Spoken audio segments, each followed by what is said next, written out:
Okay, type conversions. C++ is pretty good about doing conversions in order for us not to have to sweat whether the data is of the same type or not. And what do I mean by that?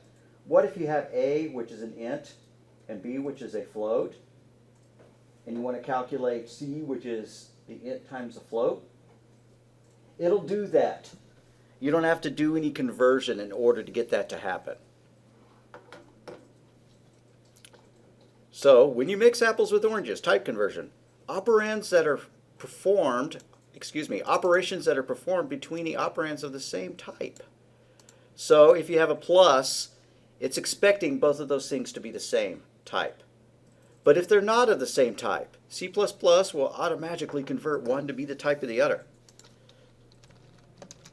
So if you do this, A is equal to 3, B is equal to 4, and they're both ints, and you do cout A plus B, like that, that's totally cool. A is an int, supposedly. B is an int, supposedly. There we go. These are both ints, so the operands of the addition operator are both ints. It'll work perfectly. What happens if we start mixing in other types? Float C is equal to 5, cout A plus C. Now they're of different types. The computer cannot add natively down in his little guts an int to a float. They are stored differently internally. Floating point numbers and integers are very different beasts inside the computer. So for that operation to happen, one has to be converted to the other. Now what makes more sense, to convert a float to an int or to convert the int to a float? Because they both have to be the same type. We could convert A to be a float, or we could, and when I say we, the compiler makes this decision for us, or C could get converted to an int. Which would make more sense? It'll be real clear if I do that. Would you rather convert 3 to 3.0 and have it added to 5.5? Or would you rather convert 5.5 down to 5 so that it could be added to 3? Which one makes more sense? I think I've worded it too wordly. Convert them both to floats or convert them both to ints? Yeah, you want them both to be floats, or it does, so that they can be of the same type to perform the addition. It doesn't make any sense for it to try to get it down to an int because it could lose data. So whenever data conversion has to happen, because the binary operator, and binary operator is one that requires two operands, are not of the same type, some textbooks call it promoting. The int will get promoted to be a float. What if you have a long x is equal to 1 gazillion? Whatever, you know. I'm not sure that syntax works in C++. Anyways, and then you try to do, cout A plus x. Again, they are not internally the same thing. So the int will be upgraded. It'll be promoted to be a long, so that that addition can happen. There are a couple of times when this is really important. Most of the time, it just all works cleanly. But if you do this, int I is equal to 1, int j is equal to 2, and then cout I divided by j in DL. I haven't typed this into C++ this semester, but it'll print out 0. Why? Because they're both integers. And so it's going to do integer math. And 1 divided by 2 is 0, because it's equal to 0.5, and it rounds down in order to be stored back into an integer. So it's when you're doing division that you really have to think, are my data types what I want them to be? Not much of a problem if you make one of these a double, or both of them double, or whatever. Then you avoid that rounding down business. You just have to make sure that, especially if you're doing division, that you remember that if you divide an integer type by an integer type, it will round the answer down, which may not be what you want. For example, the volume of a sphere is equal to 4/3 times pi times radius cubed.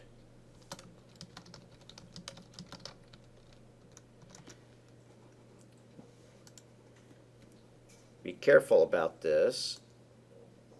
This might magically work. It might convert everything to a double. But if it did this part first, what's 4 divided by 3 when they're both integers? It's just 1. It's not 1.3. It's 1. And so that breaks your formula. It should be 4.0 divided by 3, or 4.0 divided by 3.0, in order to make sure that this is a floating point number. Hierarchy of types. Ints can get promoted to be unsigned ints. Unsigned ints can be promoted to be longs, or an unsigned long, or float, or a double, or a long double. And the reverse is not true. If you add a double and a long double together, it does not demote one of them to be like the other one. The smaller type will be promoted to the larger type. Type coercion. That's the automatic conversion of an operand to another data type. That's just what I was talking about. Promotion is when it converts to a higher type, when your int goes to a float or to a long. Demotion converts to a lower type. Does that ever happen? I do not know whenever demotion would occur, unless you force it to occur. You can force it to occur. Say I have a variable called f, and I want to store it into an int. I cannot do this. F is equal to I. Why? Because that's a float. It cannot be stored into an int. For one thing, floats can hold a far larger value than an int. So you're going to risk data loss, or it just flat out will not let you do that. But you could force the issue. You could say, I know that there's a possibility of data loss, but I really want that f to be stored in I. That's called casting. And C++ has several different methods of casting, but this is the method that you will see used in other languages like Java. So it's usually the ones that I show. This says take f, it's a float, but do what you have to do. Hammer it, round it down, whatever, to fit within the confines of an I. Now if the float was larger than the maximum value of an int, which is 2 point something billion, then it's not going to really be a valid value. But that's the risk you take when you do a cast.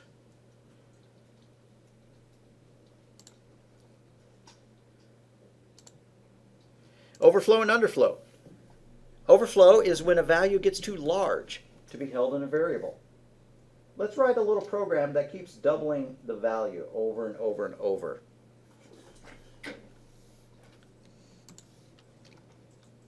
So we'll take an int and we'll keep doubling it.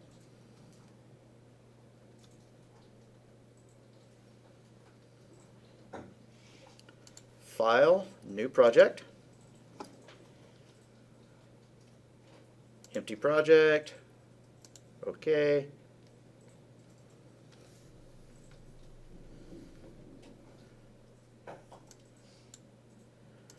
And then right click on source files, add new item. Get our boilerplate in there.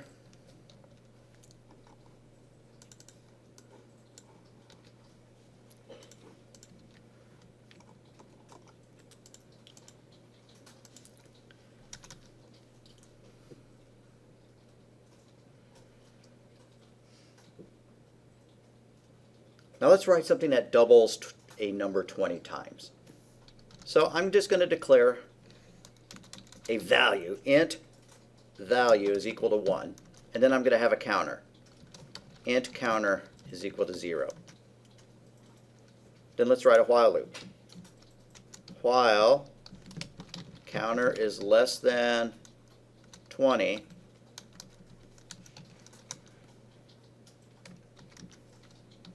value equals value times 2. I could have done value times equals 2, and then print the value out. So C out the value followed by E and DL.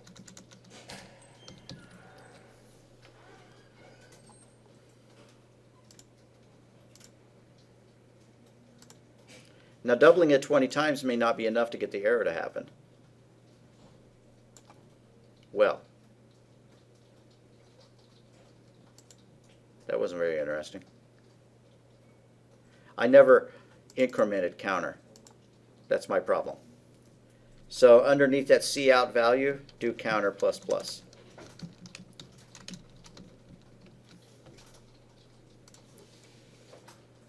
All right. So I ran it, it doubled it 20 times, it got up to about 1,000,000. 1,000,000 is well within the confines of an int, which can hold up to about 2 billion. So we're going to change that 20 to like a 30. And then a 40 if that's not enough, and so on.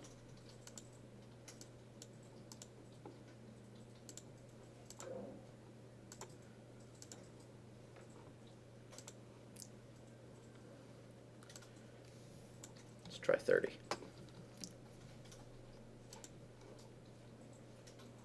Well, that got it up to 1 billion, it looks like to me, which makes me think that if we try to get it up to 40 doublings, it's going to break. And by break, I mean not that the program's going to crash, but that the value stored in the value variable will no longer be valid. Check out what it did. After a certain point, when it tried to double this 1,000,000 number, it got too large to store in an int. It showed up as a negative number, but you remember me talking about signed versus unsigned? I did that right, where the first bit indicates whether a number is positive or negative. Somebody say I did? If I didn't, then that's okay.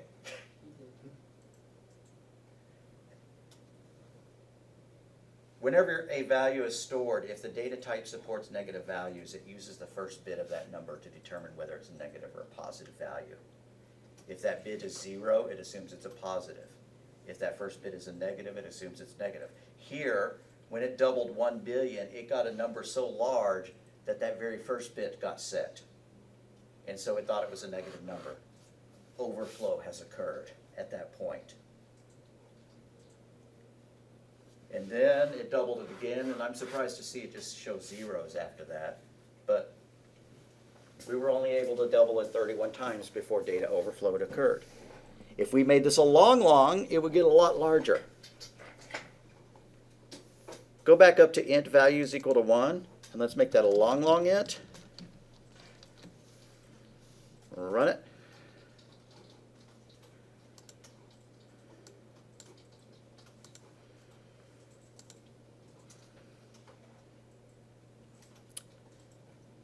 Now longs support far larger values. I'm not sure how many times I'm going to have to double it in order to get it to break. Well, it did there. I set it to 100, and after a certain point, it exceeded the capacity of a long.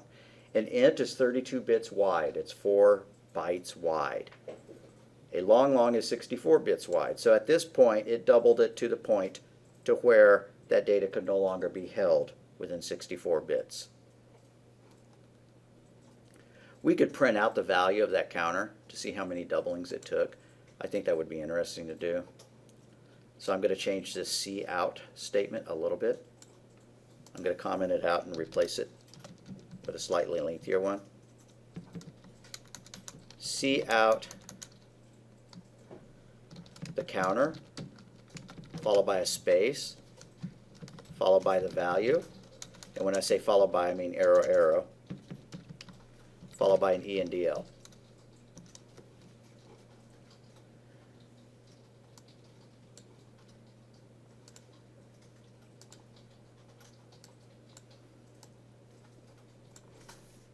Now I'll be able to see exactly at which point It was able to double it 61 times and then fried. Overflow. Filled up the 64 bits that are allocated for a long. Now doubles can hold astronomically large numbers. So it would take more iterations still in order to get a double to fail. So change this long int to double and then run it. Yeah, it didn't mind that a bit.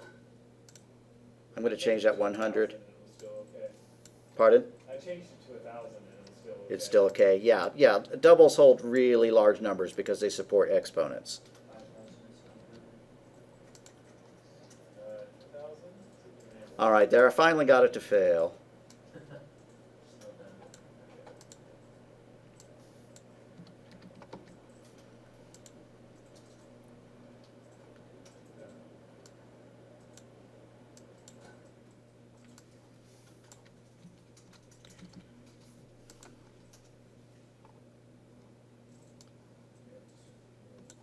Somewhere between 1,000 and 1,100.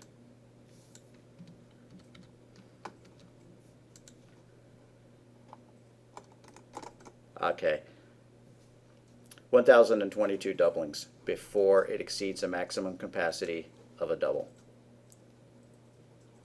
And you can see that maximum capacity is pretty large. Right now it's 8.9 followed by, or 8 followed by 307 zeros. That just kind of gives you the idea of the magnitude of how much larger a value can get if you store it as a double.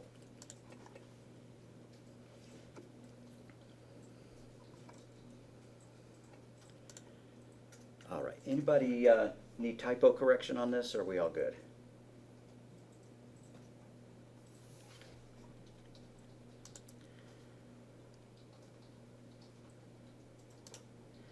Typecasting.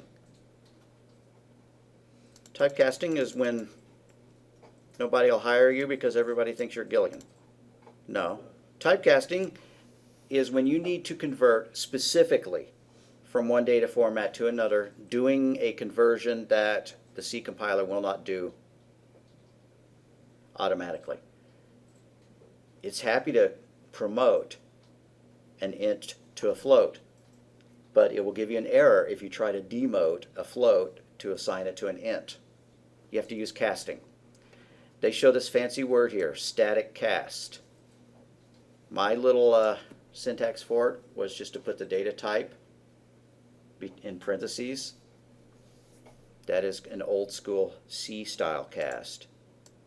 This is a newer style cast. I do not know why you would want to use static cast over what I did.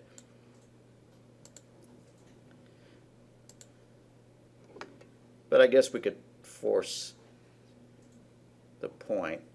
Let's go back to our code here. And maybe down here right above our pause statement, let's declare a float. Float f is equal to 390.1. Int I is equal to f. And then let's write out cout arrow f equals space quote arrow. No, we want to print out I is of interest. Change that. Cout arrow I equals space arrow the I variable followed by ENDL. Looks great. It's not even flagging it as an error, but once we try to compile it, it will. Watch it not. It did the conversion automatically. Thank you, C++. I forgot that C++ did that. Apparently C++ is happy to demote the variable.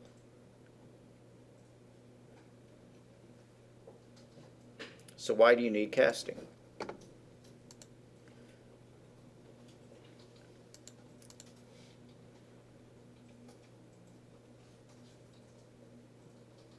Well, if you want to convert between characters, and find out what their ASCII value is, that's a good time to use a cast. I still think you could just assign it to an int and print out the int. Anyways, let's pretend that it didn't work, because in an awful lot of programming languages, you cannot do a demotion like that, where you stick a larger data type into a smaller data type and have it work. So going back here, they talk about 3 different ways of casting. One is to do this. I is equal to parentheses, int, f.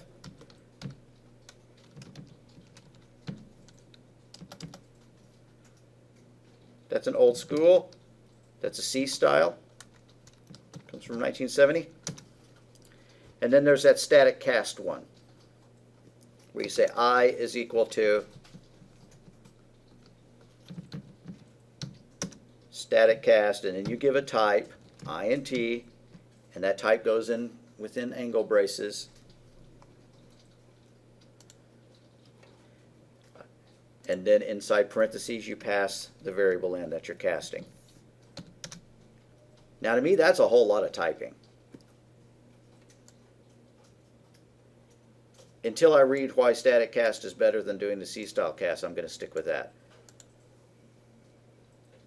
And then the book mentions a third style,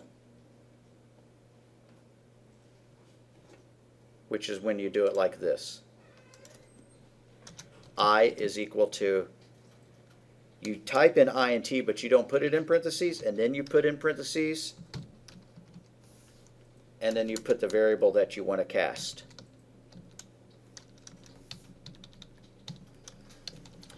This is how C++ originally defined casting, before they decided to go ahead and accept that style as well. So this is known as a pretty standard cast. This is the only one I'm going to ask about on an exam. And it's also going to be the only one that I demonstrate in lecture. Along with static cast, there's something called dynamic underscore cast. And you use that kind of stuff not when you're dealing with primitive values like doubles and floats. You do that instead when you're writing classes. And a class is something that contains data, but it can contain more than one piece of data. A class can be a complex type. You could write an employee class that has somebody's name and has their ID and has their pay rate. And then if you needed to convert that into another type, you might need to do either a static cast or a dynamic cast. But we're not there yet. We're converting these primitive data types, these ints and these bytes and floats and stuff like that.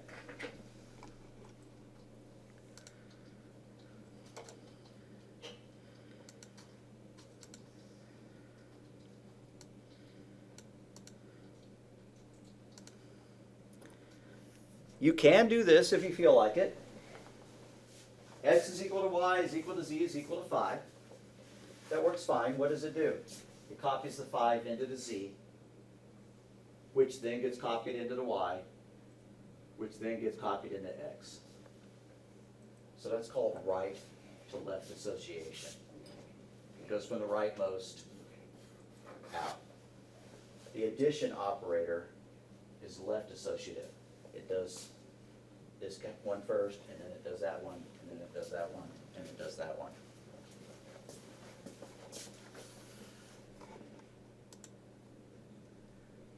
Combined assignment. Sum is equal to sum plus 1.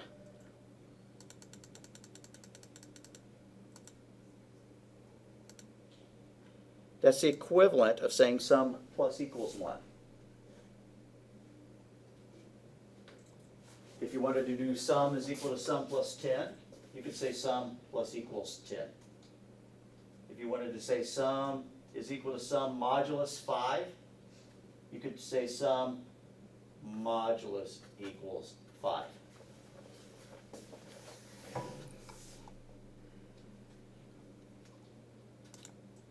So in this code here, I did value is equal to value times 2. Change that line of code so that it instead does the combined assignment, where it does the math and the assignment all in one thing. The variable name should appear only once. value times equals 2.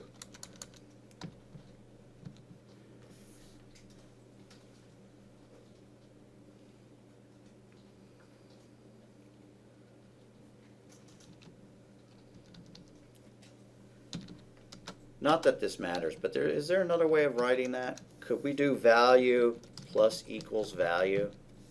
I think that would do the same thing. I think that that would double it each time. Because that's saying value equals value plus value. So if value equaled 1, then it would become 2.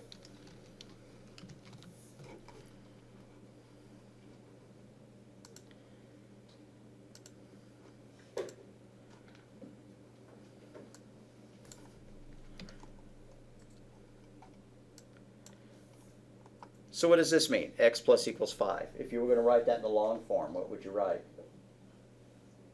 X equals X plus 1. Right. And so y minus equal 2 is y equals y minus 2. Z equals z times 10, and so on. This one's skipping the increment and the decrement. But you could do either, I mean, there's 3 ways to write things. You could do counter equals counter plus 1. Don't necessarily type this. Or counter plus equals 1. Or even the most specialized form, counter plus plus. This is called the increment operator. Is there any reason to use that over that one?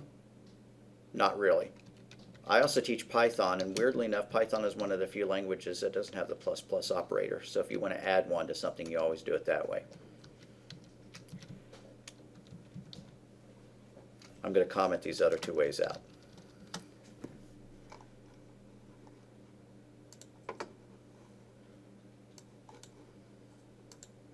Formatting output. I usually give this section short shrift. Usually kind of skip it. But it is useful. What if you're printing a dollar amount? What if we did this? I have float dollars is equal to 9, and then I have to split it 2 ways.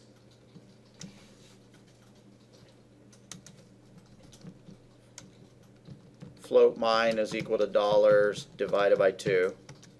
And then I want to write out how much money I have. C out mine.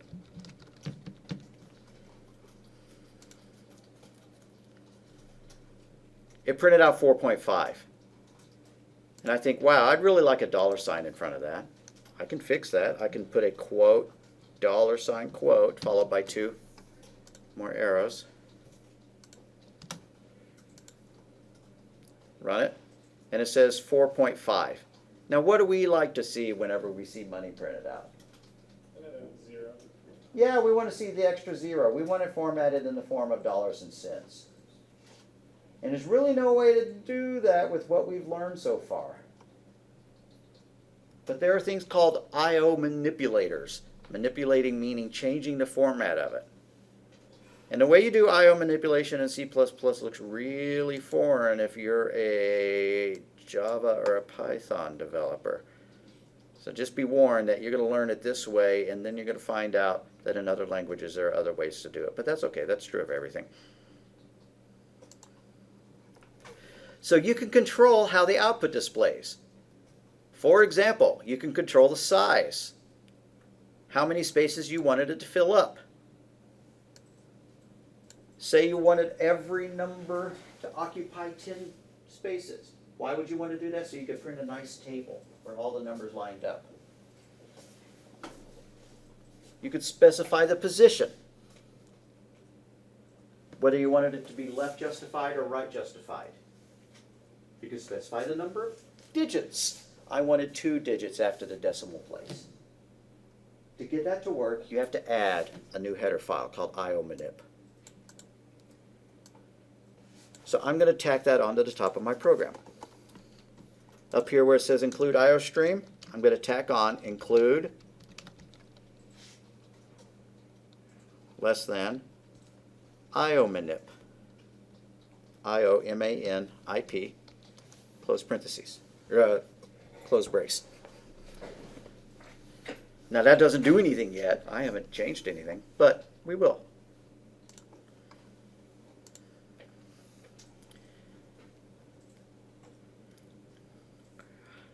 The way it works, here's some examples. One of the IO manipulation commands is set width. That says I want that number to occupy 6 spaces. Even if it's only 1 character long, I want you to pad it out with enough spaces so that it occupies 6 spaces on this screen. So here they've got a nice multiple int declaration where they declare number 1, number 2, and number 3. And they want to display the first row of numbers. They do cout plus set width to 6. Not plus, I'm sorry, arrow, arrow, set width to 6, arrow, arrow, num1.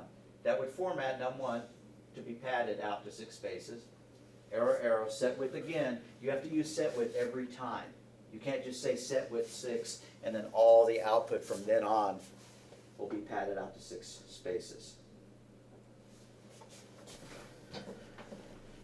You may as well play with that just to make sure our IO manip is working. Underneath here, let's just do cout, arrow, arrow.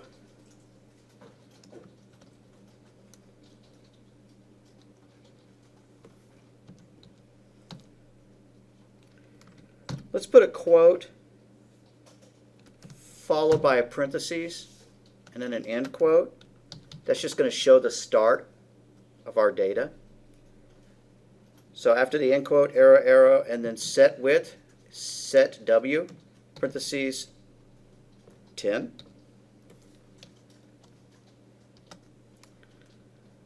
And then arrow, arrow, the variable itself, mine. And then another arrow, arrow, followed by a quote and a close parenthesis. Oops, I put the arrows the wrong way. And then final, less than, ENDL.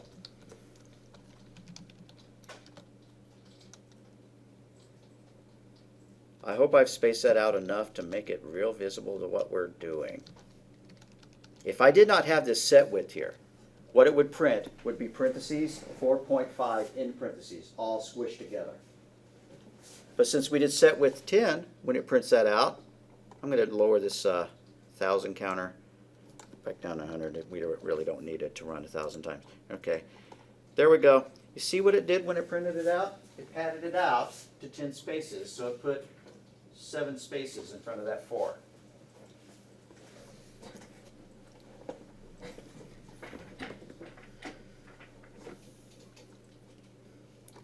And why do you care? If you're printing a table, you know, with multiple columns, you care very much if these things are lined up. They look kind of lousy if they're not. Let's give a little example of that.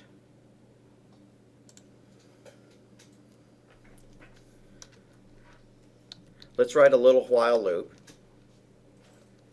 Counter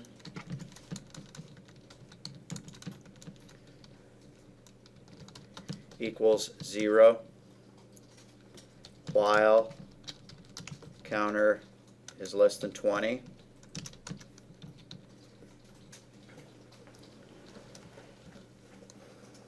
Let's calculate a value, which is that number to the power of 5.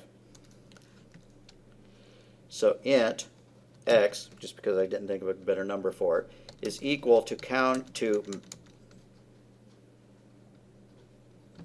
math.pow? No. Is it just POW? Am I going to have to include a math library? Dadgummit, why don't I remember?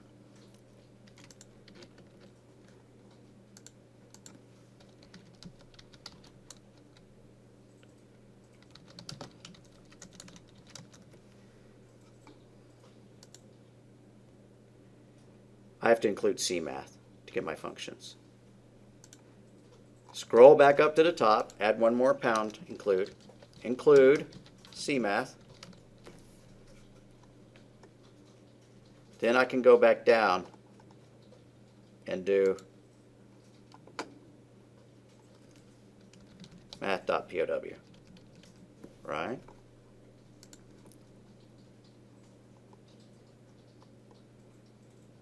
No, I don't need the math dot.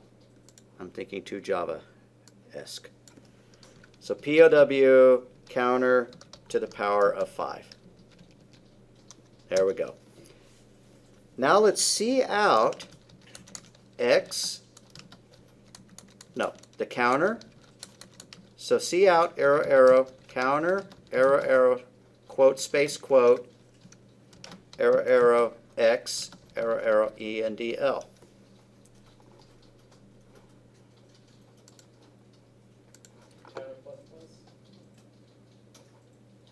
I am so sorry. Yes, counter plus plus. Thank you. You saved me from an infinite loop. Counter plus plus, semicolon.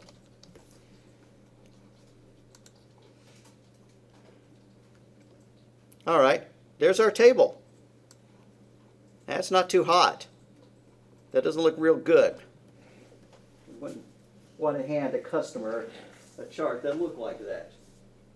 We want to space it out. The first number occupies either one digit or two.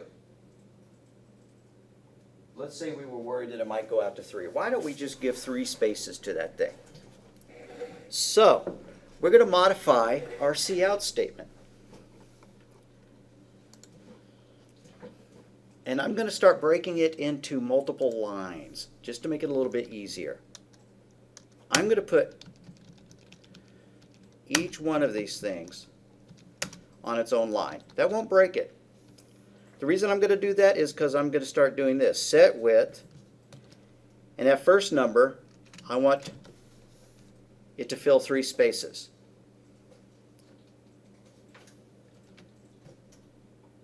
And I forgot the arrow when I did that. That's why it's giving me an error.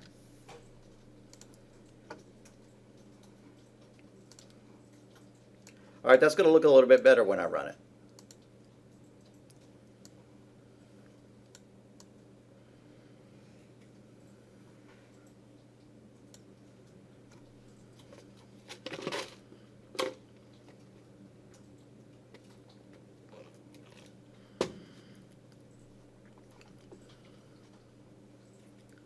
But we could still make it look better. If we care, we might want to right justify those numbers, the second series of numbers. Because if we look, and you know what right justify means, it means put it flush against the right side. This column here, the first column is right justified. The second column is left justified. Maybe we think that looks perfect, but we could use set width to specify a width for this other column too. This other one is 1, 2, 3, 4, 5, 6, 7 characters wide. So down here, let's use another set width. So arrow, arrow, set W, and I already forgot how many I said it was, so I'm just going to make it 7. Like that.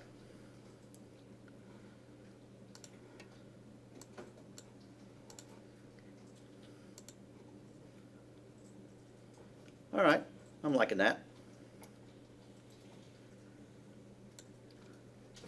Much better looking output, just by adding a couple of set widths. If we had more columns, it becomes far more important to space that out appropriately with set width. You know, 2 numbers is pretty easy to understand, you know, even if it wasn't spaced out correctly, but if you had 4 or 5 lines, 4 or 5 columns, it'd be a real drag.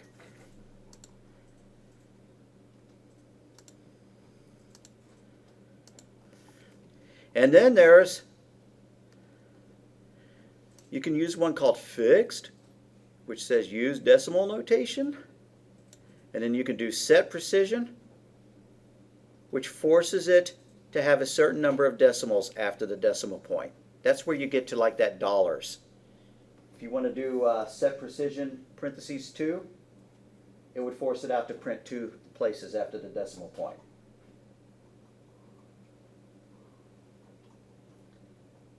Let's do that. Let's go back and modify our print mine statement to do those 2 things.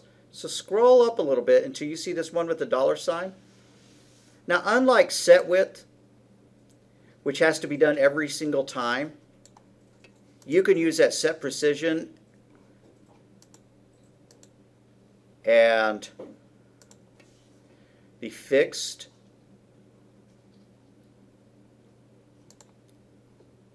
every time.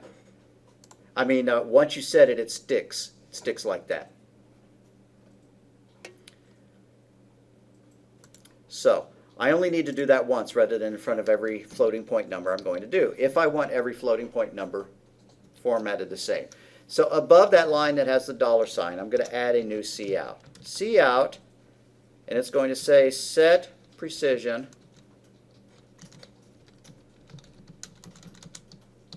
if I could spell it right. And I want 2 decimal places. So parentheses 2 into parentheses and an arrow, arrow, fixed. Now that's enough. That doesn't actually print anything out. It just sets it into the mode so that the next floating point number it sees and all future floating point numbers will display 2 decimal places.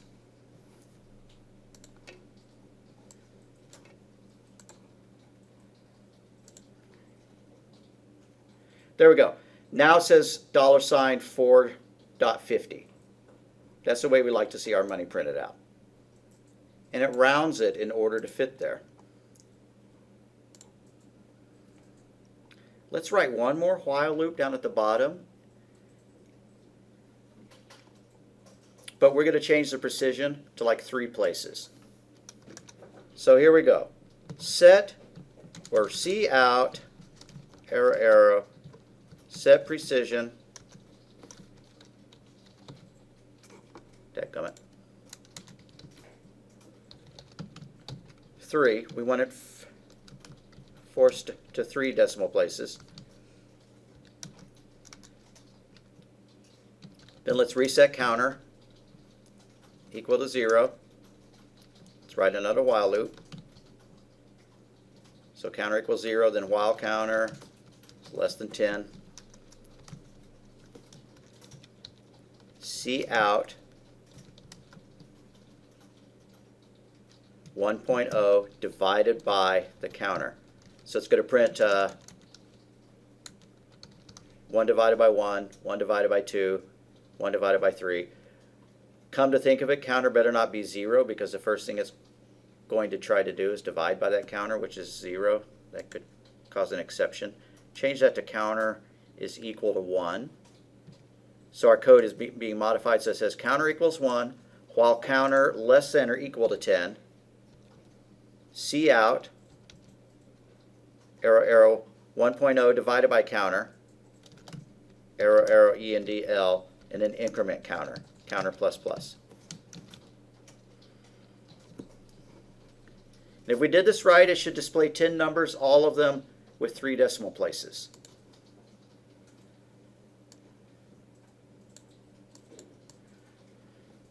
And it did. 1 divided by 1 is 1. 1 divided by 2 is 0.5. 1 divided by 3 is 0.33.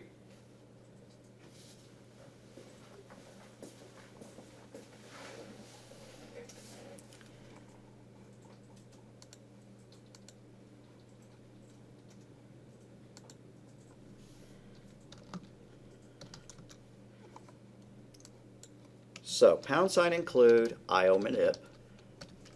Just taking some notes for us. Then once you do that, cout set width 4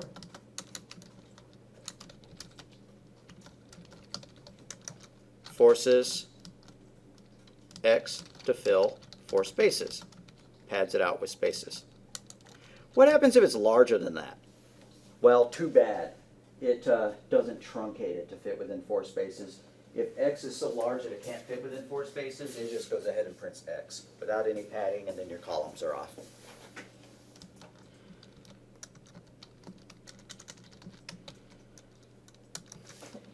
Then we learned about two others besides set W. What were the other two? Set position. Yeah, set precision. So C out, set precision, 2, parentheses 2, followed by fixed, parentheses in parentheses, forces all floating point values to follow, to print with 2 digits after the decimal point. You know, and right off the bat, I don't really know what the fixed means, and I want to experiment with it to remove it and see if it changes our output.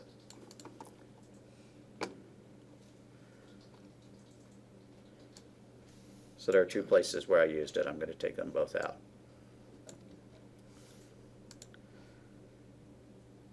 Check what it did when I removed fixed. 1 divided by 1 is 1. 1 divided by 2 is 0.5.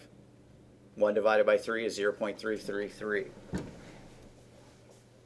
If you don't use fixed, it doesn't display all the zeros that it needs to.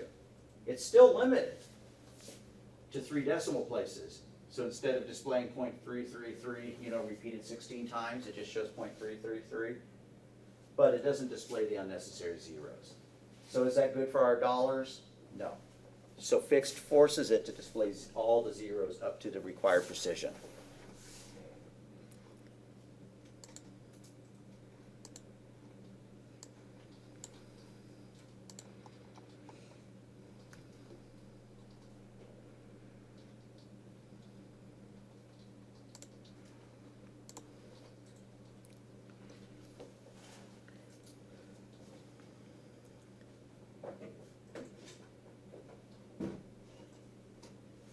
Then there is left and right. Left just causes it to be left justified. Right causes it to be right justified, which is the default for everything we've been doing so far.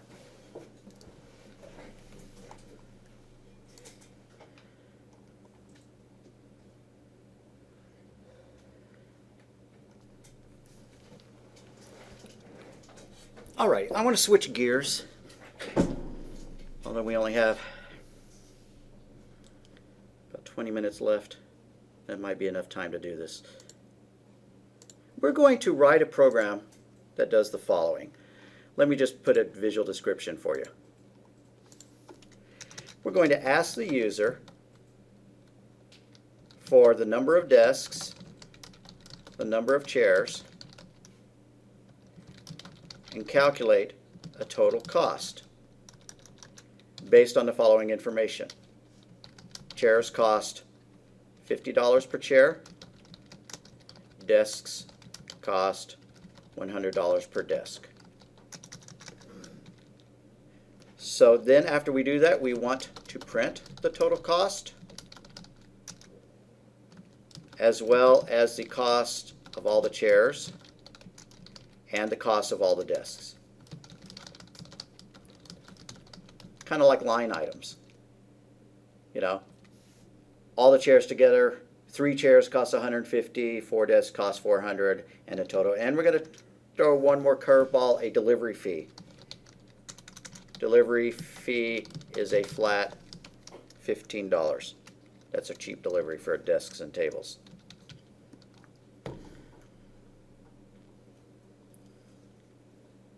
So let's just tack this onto the bottom of our code. Our set precisions and stuff like that are probably going to mess us up, but whatever. We'll make do.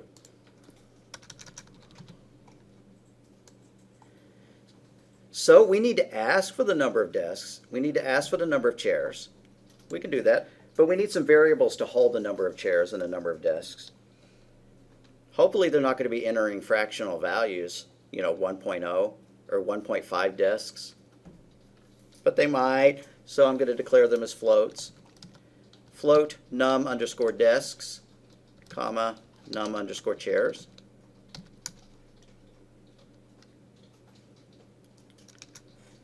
So let's display a prompt. See out how many desks to buy. And in CN, there was a semicolon at the end of that. Cn into the number of desks. Do the same thing for the number of chairs. C out how many chairs to buy. Cn to the number of chairs.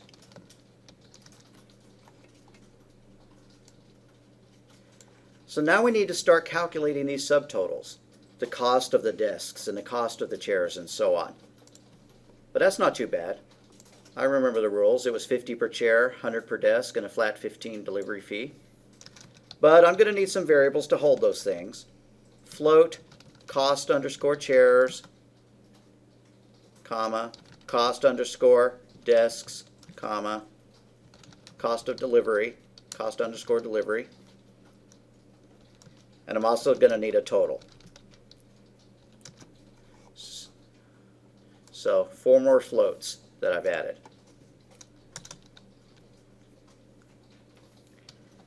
Cost underscore chairs, the cost of the chairs, cost underscore chairs is equal to the number of chairs, NUM underscore chairs, times 50. Same thing for the desks. Cost underscore desks is equal to the number underscore desks times 100.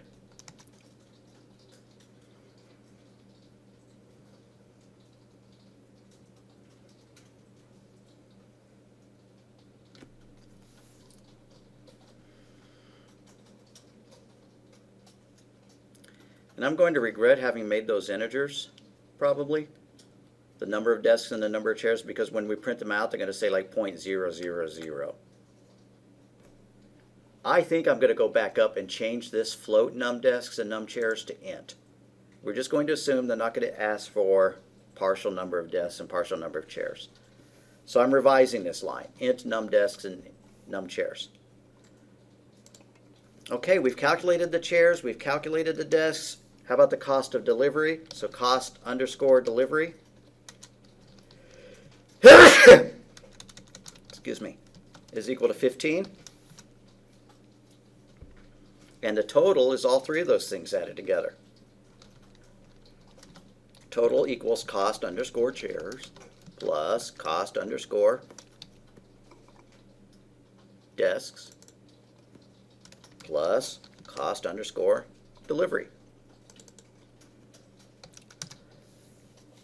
Now we need to generate our output.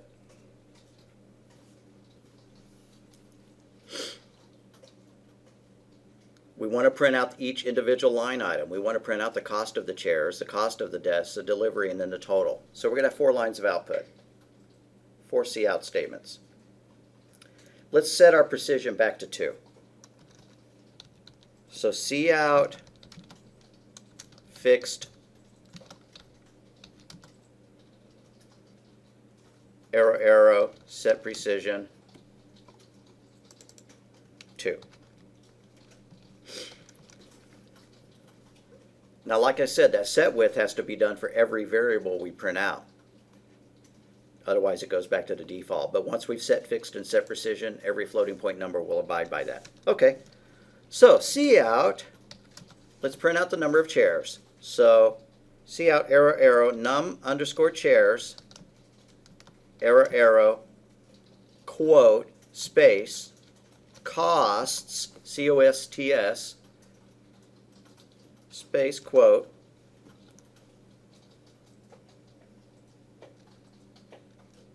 I'm going to stick this on the next line just because it's getting kind of hairy, too much on one line. And we're going to print the cost of the chairs followed by an ENDL. And I forgot my $sign. So I'm going to go and insert a $sign right there after the word costs. And you know what? I want to test it before I go any further. I should have been compiling it, you know, pretty much after each change.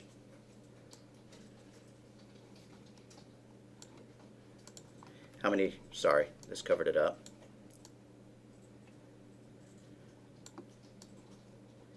How many desks? 2. How many chairs? 3. And it says 3 costs $1.50. I left out the word shares. So that where it says cost $, I'm going to add the word shares in that string. Okay, but I'm satisfied that we're on the right track, so now I'm going to add another one for the desks. Cout, arrow, arrow, num underscore desks, arrow, arrow, quote, space, desks, costs, $, end quote, arrow, arrow, the cost underscore desks, arrow, arrow, ENDL.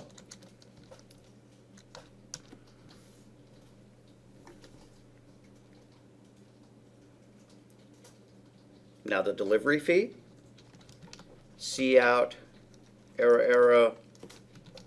We're not going to bother saying one delivery fee. It's a fixed value. So cout, arrow, arrow, quote, delivery fee, $, end quote, arrow, arrow, delivery fee. I should have made it a shorter variable name because I always mistype it. Arrow, arrow, ENDL. And it should have been called cost underscore delivery. I totally botched that. I'm just going to go and copy that word cost delivery and paste it there. And then the total. Cout, arrow, arrow, quote. Total is $, quote, arrow, arrow, total, arrow, arrow, ENDL.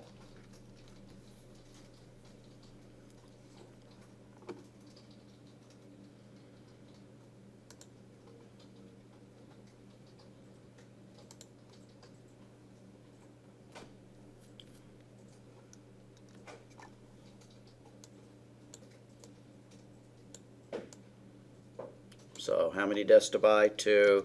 How many chairs to buy? 4. 2 desks cost $200. 4 chairs cost whatever. Just eyeballing my output, I think that works. So your homework assignment is going to be pretty simple because it's almost exactly the same as this.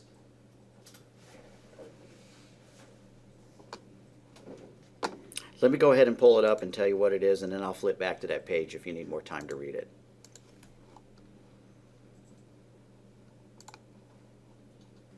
Okay, here's the homework assignment. Design a program that prompts a user for data about a house to build. We're going to ask the user for the number of bedrooms, the number of bathrooms, and the number of cars that the garage holds. You know, us normal people get 1 or 2 cars in our garage. Jalen will get 200. So we will output the price of the home, which is $500 base price plus $20,000 for each bedroom plus $10,000 for each bathroom plus $5,000 for each car the garage holds.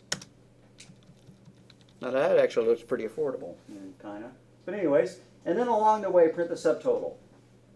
How much all the bedrooms cost, all the bathroom costs, all the garage costs. The base price and then the total. That's pretty similar to what we just did, isn't it? Yeah, it's pretty similar.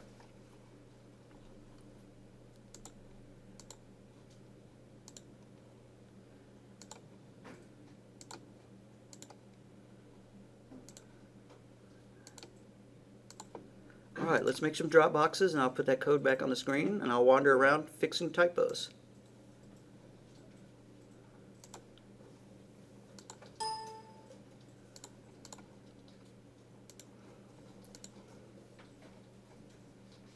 So the homework would be like, instead of saying how many desks to buy, like how many rooms would you like? Exactly. How many rooms, how many baths. How many rooms? Okay. Right. How many cars you got to park. Yeah. Alright, that makes a lot of sense.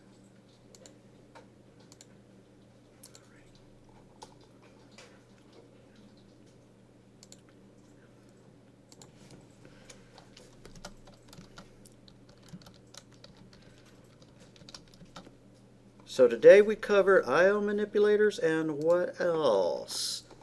We covered demonstrating data overflow by doubling things, Converting, and casting, and the furniture program. All right, that's a big long explanation for what we did. In short, it's Dropbox F.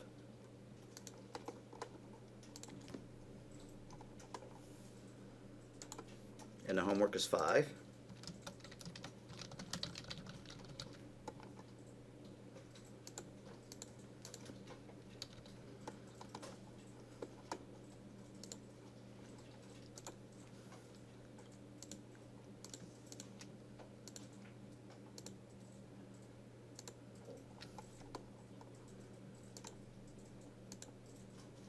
And we'll make it due Tuesday night.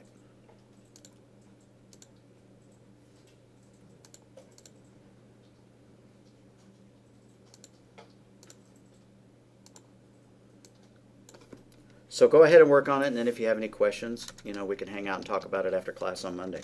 Or, as always, text me and ask for help.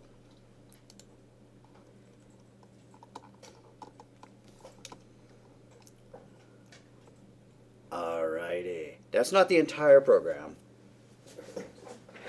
It doesn't show the input. Anybody?